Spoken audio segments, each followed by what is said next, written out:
Some breaking news coming out of San Francisco this afternoon. Zahra Billoo, who's the longtime executive director of the Council on American Islamic Relations' San Francisco chapter, is tying former President Joe Biden's cancer diagnosis to his support for Israel during its conflict with Hamas in Gaza. She said, quote, "There is no amount of cancer treatment that can protect Joe Biden from the prayers of the oppressed and ultimately God's wrath. Say Amen." She wrote that on Facebook on Sunday. That's the same day that Biden's personal office announced that he had been diagnosed last week with a, quote, aggressive form, end quote, of prostate cancer.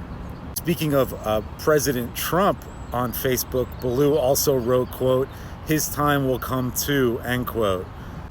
Now, she wasn't the only far-left voice, an anti-Israel voice, to make this kind of statement about President Biden's cancer.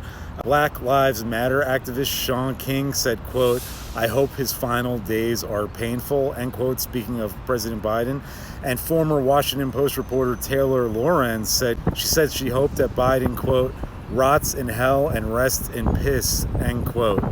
Now, Billoo, who's the executive director of CAIR San Francisco, has long attracted attention in the media for her anti-Israel rhetoric and anti-Semitic rhetoric.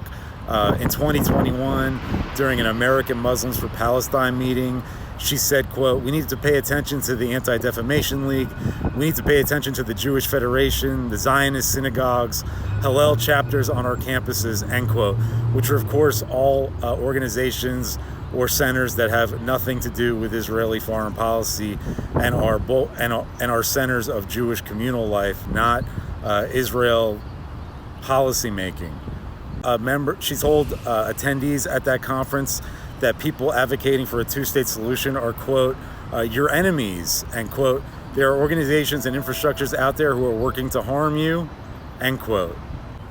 And has made a number of other inflammatory anti-Israel and anti-Semitic statements. So Billoo, again, linking Joe Biden's cancer diagnosis to his support for Israel. I'm going to be staying on this story. I'll have more for you soon.